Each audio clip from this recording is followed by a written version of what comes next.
Welcome back, viewers, to Point of View. For those of you joining us, this is Mr. Lone Felix, young student leader, aspiring political leader, a budding lawyer, and former CUSA president, jack of all trades. Now, going back into our discussion, do you think it's a lack of patriotism? I mean, have we embraced our Kenyanness? No, I mean, we are 42 small nations in one country. That's not. In fact, if there is one big lie that I think we have perpetrated against ourselves, is this: we are one thing. We are not one as a people. Point blank. Point blank. That is the truth. Hot air. In fact, for me, what I believe this country needs is not a leader who is going to create for us roads or hospitals and what have you. Okay.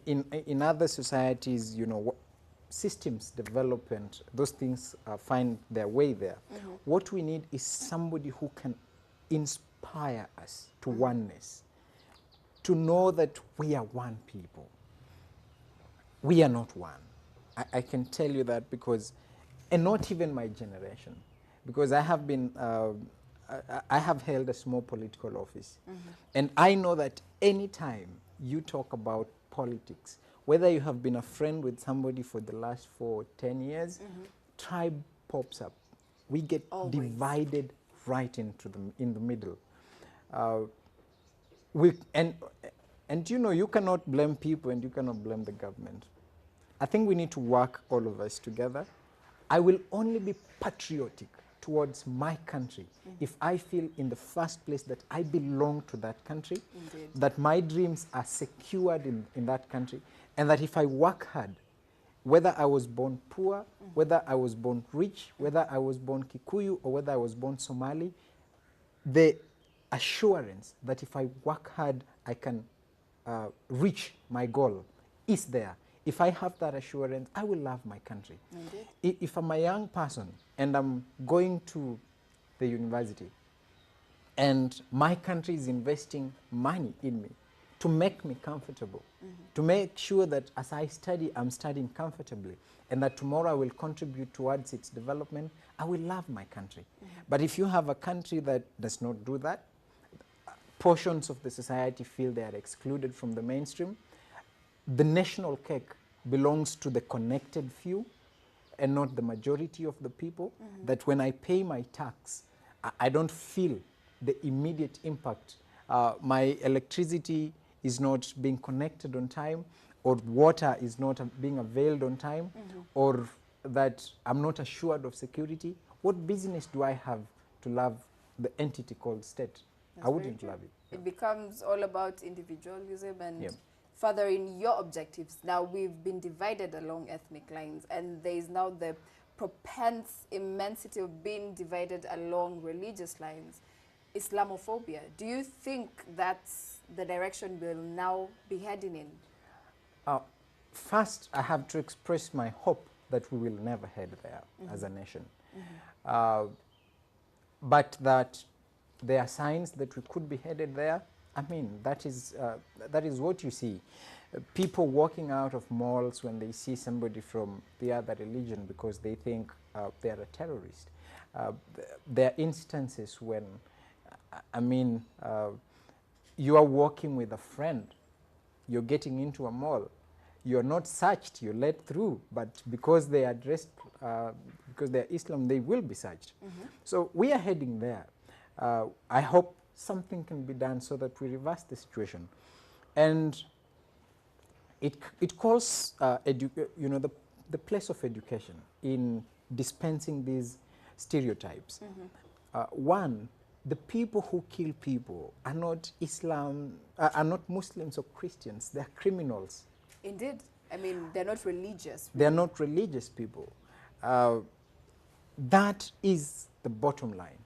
You may, I mean, we have many people who do other weird stuff and try to excuse them on the basis of many things. I don't know why we are buying the excuse that whoever is killing people in Garissa are doing it in the name of Islam. But we also have to be honest at some point. Because many of these people excuse their actions in the name of Islam. The religion, Islam, and its leadership has to take a role and stand out so loudly and say, no, you don't belong to us. You guys are agents of your own interests. You don't represent the teachings in the Holy Quran. You don't represent our interests as Islam is peace. It's very true. That is what I'm meant to understand. So the leadership of Islam in this country and in the whole world needs to tell the extreme elements that you don't belong to us. And then number two, I don't know whether this is possible, but we need to open ourselves to each other. From the global perspective to a very local perspective. I like it, the fact that, you know, a few popes have managed to walk into a mosque. Such symbolic things that will open up the society and make me relate to any person irrespective of their religious leanings and what have you. But we need to open up to each other. That's very true. We need to have such a positive direction taken. And as we wind up our discussion on terrorism, what should then be kind of the mentality that should be adopted by young people? I mean, being the majority of the composition of the Kenyan society, how can we take a positive step towards avoiding Islamophobia?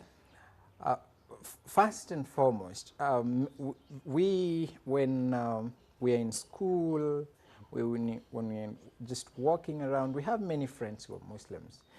They are our friends in classes. We interact with them during group discussions. We know that they are human, just as human as we are.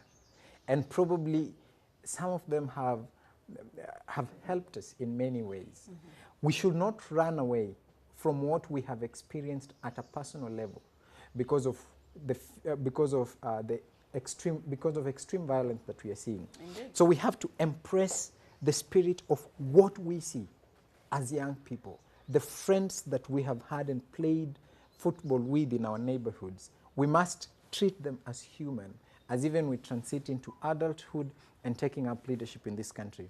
Then number two, violence and extremist elements will always be a reality in any society. That's true.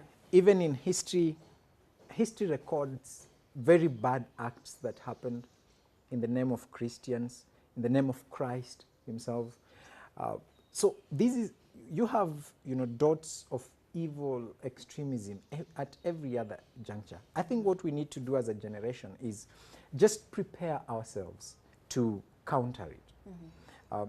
So if it means securing our borders, if it means opening up ourselves to other people, taking that extra caution to make sure that you're safe, and then when it happens, saying the truth and telling the enemy you are the enemy, you don't represent any religion. That's very true. And why do you think we haven't had maybe a more strong stand from Muslim leaders in the country against these actions? Could it be promoting the sort of, you know, laxity and vulnerability that we're seeing in young people, especially young Muslims?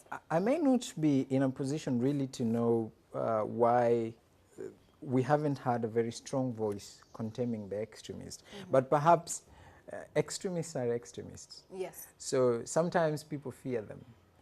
I mean, there are talks of sheikhs who are moderates in Mombasa having been shot down by extremist elements. So people tend to fear them. But if we fear, we give in to the actual objective of terror. Yes, fear, inflicting fear. So that's why in the end we have to make a calling and tell every peace-loving Muslim to pull together, to join the rest of the country, to put the criminal where they actually belong.